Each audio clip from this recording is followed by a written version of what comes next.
What's up, YouTube? Thanks for tuning back into Chase Games, and today I am finally doing a unit review on the Prince of Cannock, Rickerd. I hate this name, but not quite as much as I hate Paranal for the Princess of Moonbrook.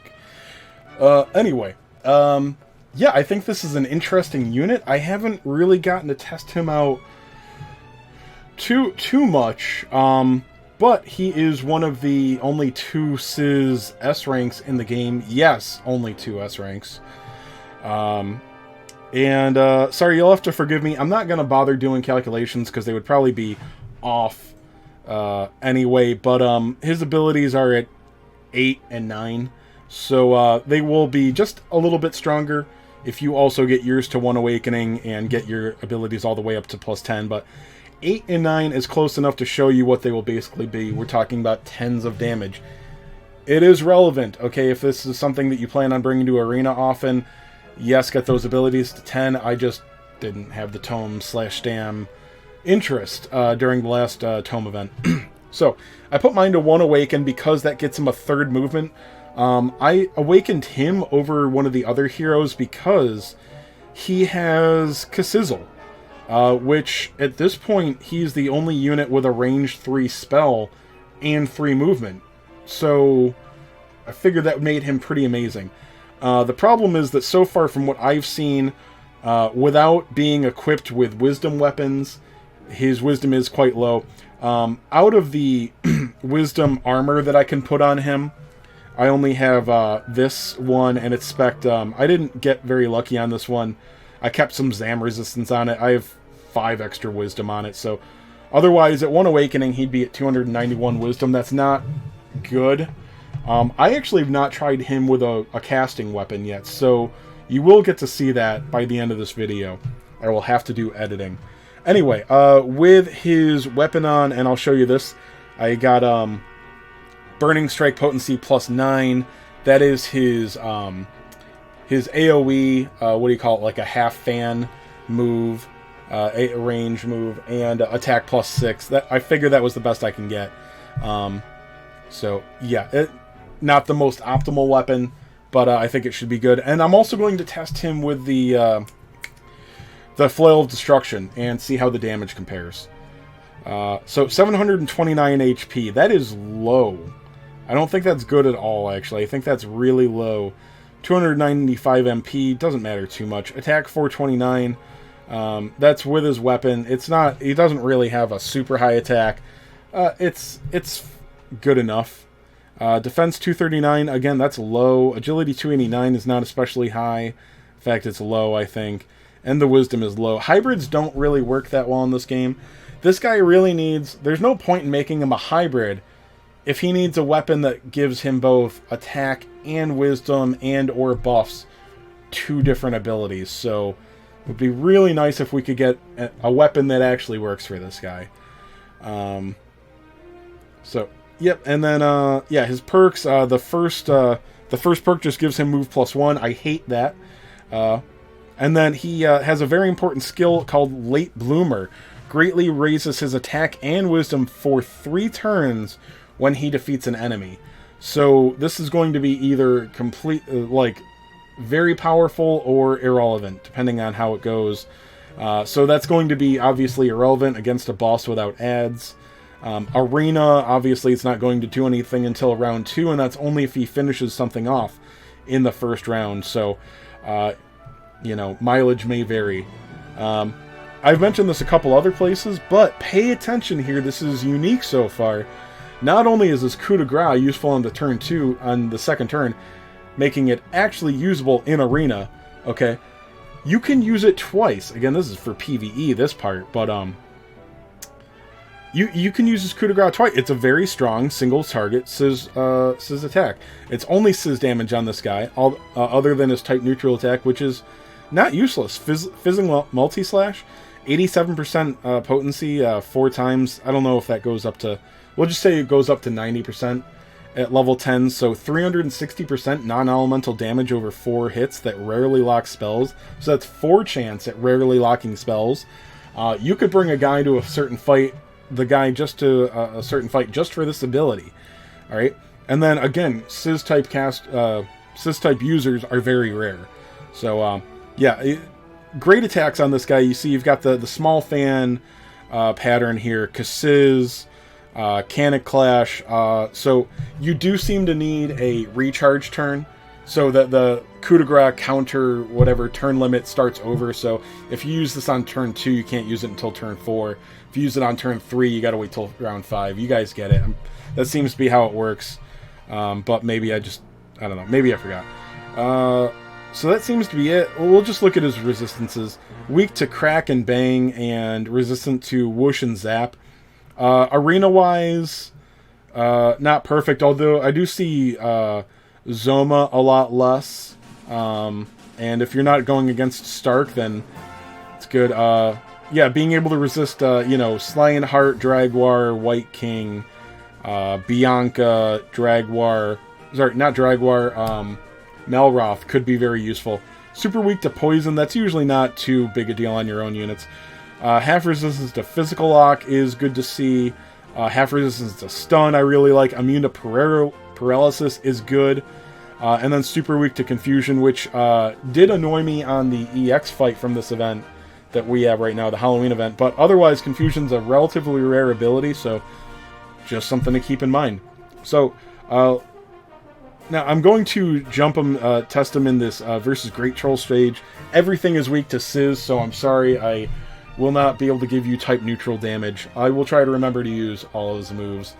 And again, for you guys, I'm actually going to edit, because I'm going to cut out a lot of the boring, and other than me talking.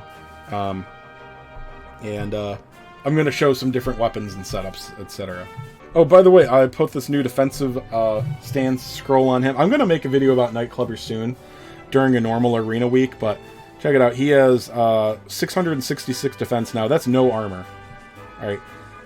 This is the new, this is the buff scroll, but it literally only works on himself. So it's good, but like, it's literally flat out inferior to buff in every situation, other than it's 1 MP cheaper. So, anyway, his defense is already up to 921 without armor. This guy will not take damage, but that's another video. Alright, Sizz. Can I hit you with Sizz? Yes.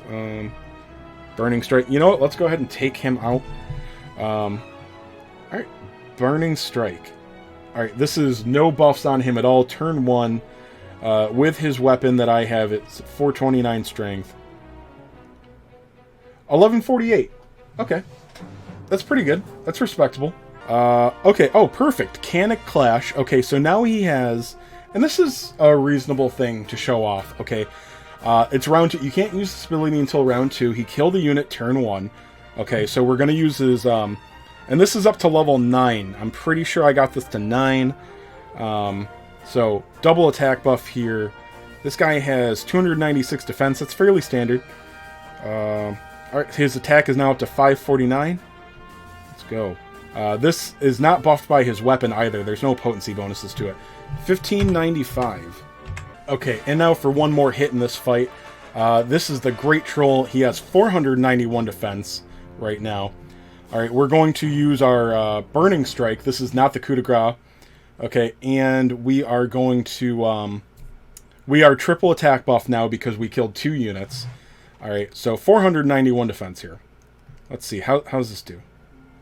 1235. Yeah, that is a high defense. Alright, and now we're going to show off Sizz without a weapon.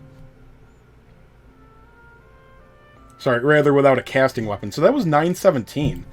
That was actually significantly better than I thought it would be. Okay, and this is the coup de grace against that same boss. Again, 491... Actually, his defense might have dropped. Yeah, 393 defense now. Alright, this is the coup de grace. He is triple attack buffed. Oh, sorry, for that Kassizzle, that's why it was so high. It did 917 damage because he had a triple wisdom buff. Okay. I will get more numbers on that. Alright, Cannock Clash plus 9, triple attack buff, 400 defense, 1640 damage. Okay, so, this guy can do damage. His damage without buffs is not... It's not the most impressive, but it's good enough. And then... Also, he easily buffs himself. So, okay, actually, I forgot. I still needed to show you Kasiz with no wisdom buffs and no staff on him. All right, so this is just 5 wisdom from the Awakening. 657, so that's not great, okay? But again, he is not specced for spell damage, okay? That is him with attack weapons. He's getting 5 wisdom from armor. That's all. Okay, and lastly, this is his non-elemental strike. This is the one that can lock spells, fizzling multi-slash. He has no attack buffs right now. This enemy has 237 defense. This is... I can't remember what this move got up to. It did 540. I think I got it to +8, so it's actually pretty respectable damage for no buffs with his setup. So, all right, well, we're gonna come back spec for magic now. All right, so now I'm back with him. He has that same 5 wisdom 5 wisdom armor on. I don't have anything better to put on him for armor because he can't put on caster stuff.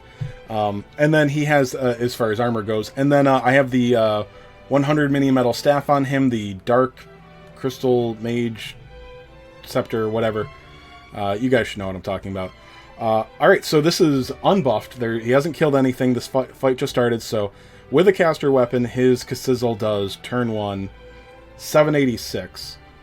So, okay, that's actually, that's pretty good. That's not amazing, but it's going to be a lot better in the next round.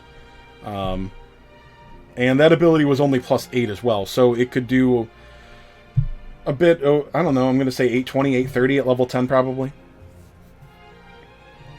And there might be better Sizz weapons, casting weapons. I certainly don't have any. Alright, so here we have Kasizzle in the same situation with a double attack, a double wisdom buff.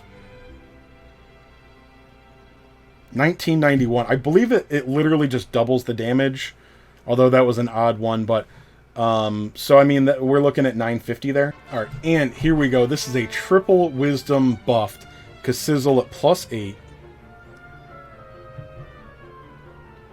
Alright, 1099. So again, this guy, fully buffed, he's probably hitting for about what Zoma does, okay? I don't know if there are... You could probably get a better Sizz casting weapon for him, but I'm not sure. This is actually my first time using the Dark Mage staff.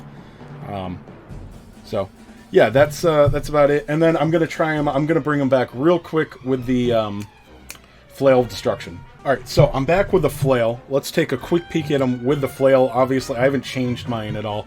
But, brings him to attack 474.